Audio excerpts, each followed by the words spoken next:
Thank you for being with us on the program. I want to delve into Turkey's diplomatic efforts.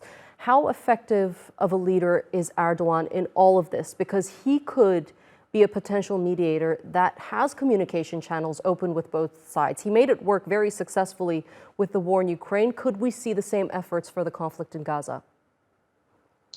Well, indeed, Palestine is a very important place for Mr. Erdogan, and President Erdogan's efforts for Palestine didn't begin with October 7 incidents.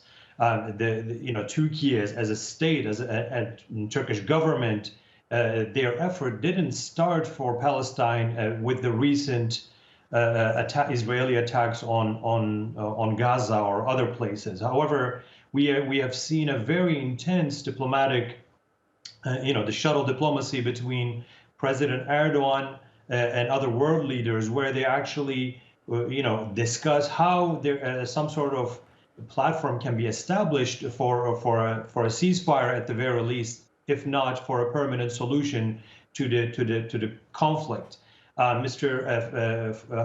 Hakan Fidan, the foreign minister, has also been carrying out a shuttle diplomacy with counterparts around the world, and he has already attended the OIC meeting, the meeting in Cairo on Saturday, to make sure that some sort of platform or a channel can be open where, for the moment, a humanitarian access can be open for the Palestinians in Gaza.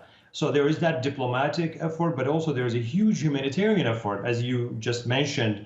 For example, with regards to the Palestinian children in Gaza, whether some of them can actually be treated by the Turkish health personnel. So similar efforts were done, as you said, by Mr. Erdogan for the war in Ukraine between Russia and Ukraine, where they had actually established a grain deal. Mm-hmm. Now, the similar possibilities are also here that could be discussed. Mr. Erdogan has been in very close contact with President Sisi, for example, the Egyptian president.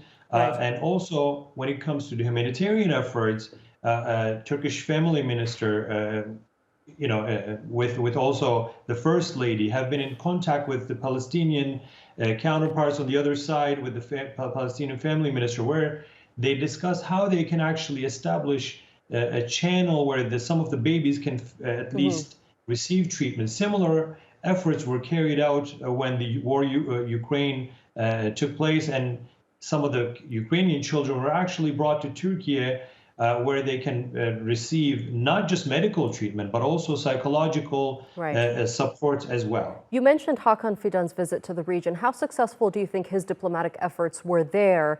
And how far do you think Turkey will go in this conflict, not just on the humanitarian level, but in efforts to stop the killing of Palestinian civilians? Well, as I said, Palestine issues are very dear to every citizen in Turkey, not just the officials, or not just the state, or not just the Turkish government at the moment. So they will do all they can do, all that is possible, to stop the bloodshed in Gaza and Palestine. And so far, they have had also a very tangible proposal, for example. Following a ceasefire, they have, Mr. Fidan has proposed that Turkey can act as a guarantor in addition to some of the regional countries where they can become a guarantor to Palestine, and Israel can have some other countries as a guarantor where they can work to de-escalate some of the tensions. So, if anything, Turkey has been, this diplomatic effort has been very tangible, not just some lip service or some condemnation messages. And Efnan, this war has been a war, and many label this as a war between Israel and Hamas, or Israel and Palestine. But this is a war that is, we need to talk about the humanitarian issue, because this is a war that is between Israel and Palestinian children.